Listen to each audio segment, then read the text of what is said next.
எல்லாருக்கும் வணக்கமுங்க. நான் பஞ்சை சித்தர் குழம்புடி டாக்டர் நடராஜன் பேசுகிறேங்க. நாம் இன்றைக்கி பார்க்க போகிற தலைப்பு வந்து வாதம். வாதத்தை வென்றால் யமனை வெல்லலாம், இதுதான் நம்ம சித்தரில் சொல்கிறது. வாதத்தை வெல்றதுக்கு வந்து அவங்க நிறையா முறைகள் சொல்கிறாங்க.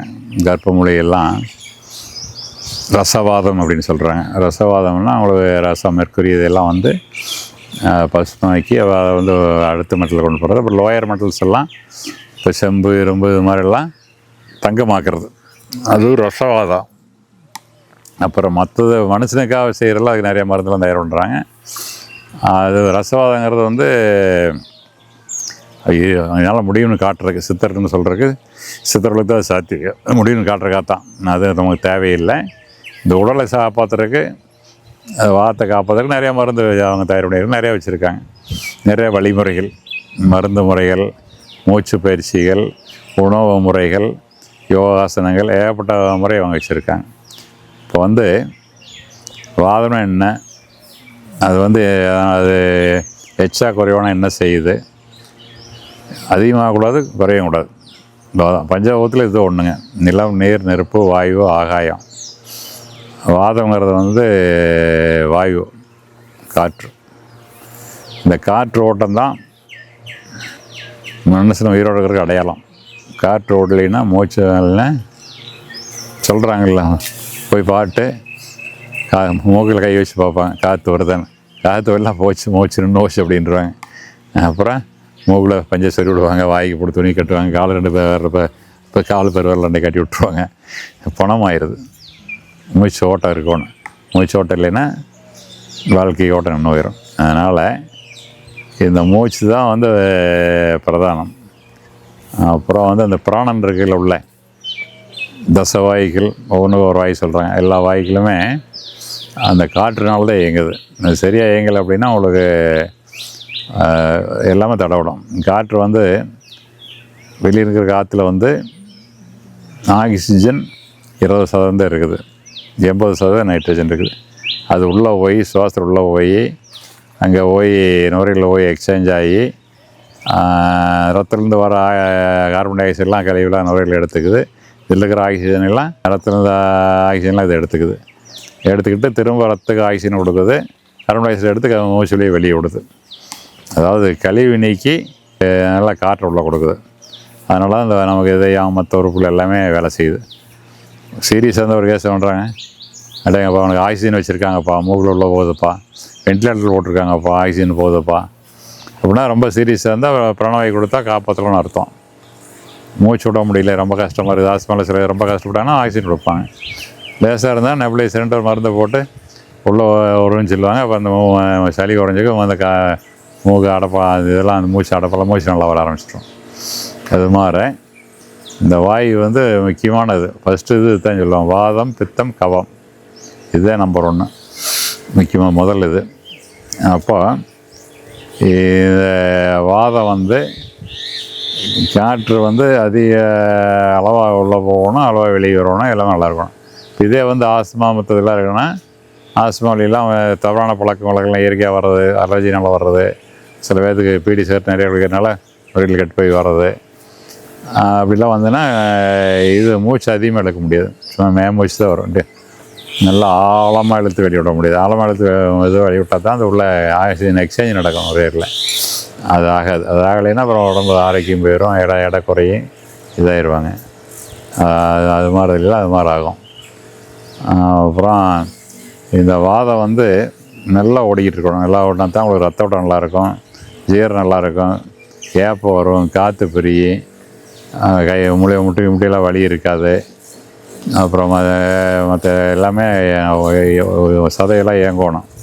இப்போ முட்டியெல்லாம் வந்ததுன்னா முடக்குவாதம்ங்கிறாங்க, வாதம்ங்கிறாங்க, குதிங்கால் வாதம்ங்கிறாங்க. குதிங்கால் நீர் கோத்து வலிச்சுன்னா குதிங்கால் வாதம்ங்கிறாங்க. அப்புறம் நடுக்கு வாதம்ங்கிறாங்க. பார்க்கின்சன்ஸ் வந்து கையில் நடுக்கு வாங்குறாங்க. அப்புறம் ஸ்ட்ரோக் வந்து மூளையில் ரத்தக்குள்ள அடைச்சி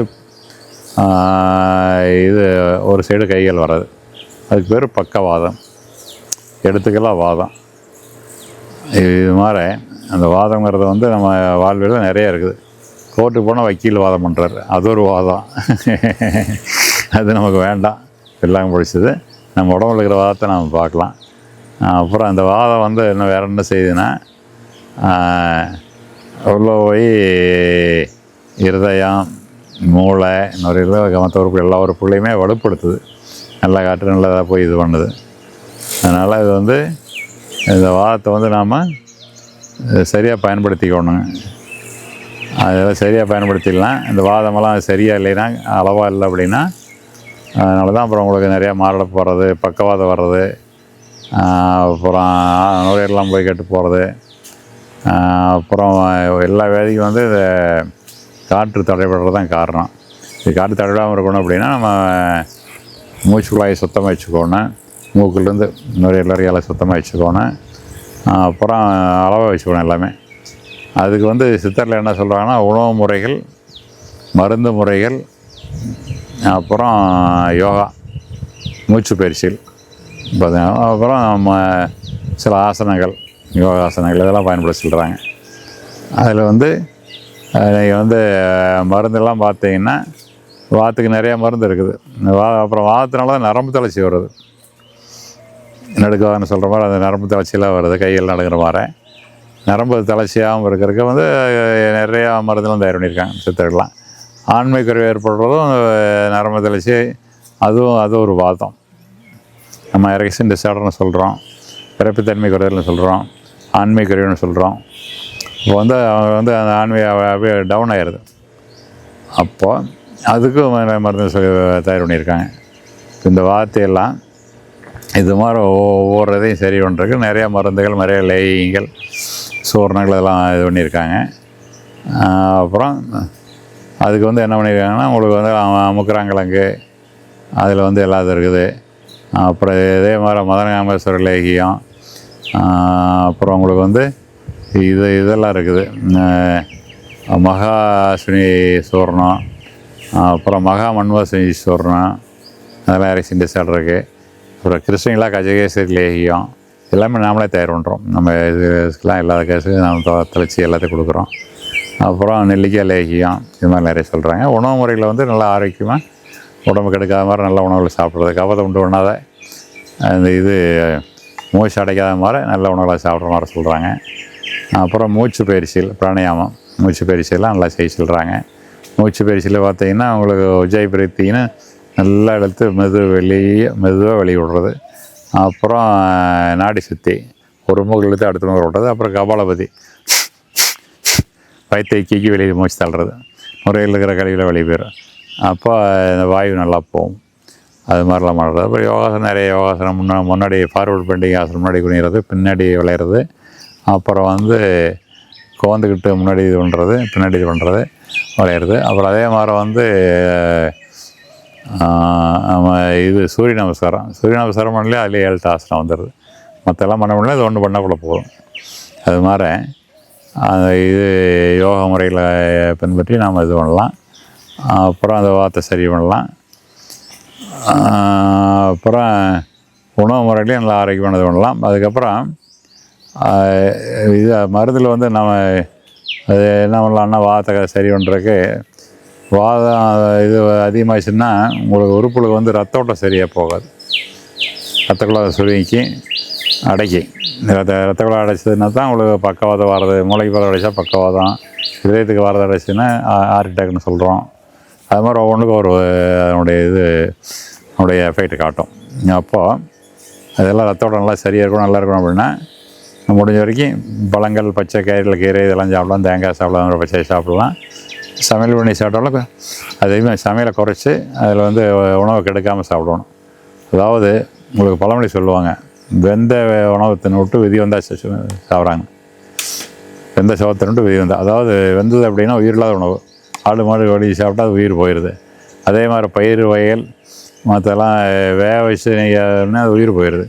தட்டைப்பயிர் இருக்குது, பாசிப்பயிர் இருக்குது, முளைக்க வச்சிங்கன்னா முளைக்கும், தண்ணியில் ஊற வச்சு முளைக்க வச்சா முளைக்கும். அதே வறுத்துப்படினா முளைக்குமா? அது செத்த உணவாயிருது. வேக வச்சு சாப்பிட்றது செத்த உணவு. அதை குறைச்சிக்கிட்டு உயிரோட உணவெல்லாம் அதிகப்படுத்திக்கலாம். அது வந்து உயிரோட்டம் அதிகமாகவும் எல்லாமே நல்லாயிருக்கும். அது வந்து இது. அப்புறம் நம்ம இதில் நாம் என்ன பண்ணுறோம்னா, இதுக்கு வந்து வாதத்தை சரி பண்ணுறதுக்கு நம்ம வந்து அமர செஞ்சின்னு ஒரு மருந்து கொடுக்குறோம். பஸ் மாட்டில் என்னோட பஞ்சாயத்துலேயும் மனுஷனுக்கு பண்ணுறது. அமுர செஞ்சுங்கிறது வந்து எல்லாத்தையும் பேலன்ஸ் பண்ணுது.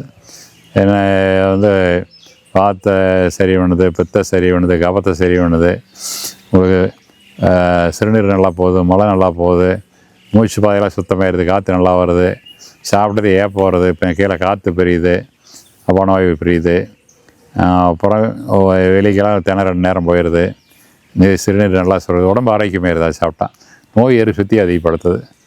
அது வந்து வாதம் பித்தகம் எல்லாத்துக்குமே எல்லோரும் சாப்பிட்லாம், குழந்தைகள் பெரியவங்க எல்லாத்துக்கும் நல்லா கேட்கும். அதெல்லாம் இல்லாமல் சில மூலிகை பொடியெல்லாம் கொடுக்குறோம். அப்புறம் சில முதல்ல சொன்ன மாதிரி லேயம்லாம் கொடுக்குறோம். அதெல்லாம் சாப்பிடும்போது உங்களுக்கு ஆரோக்கியம் சரியாயிருதுன்னு வச்சுங்களேன்.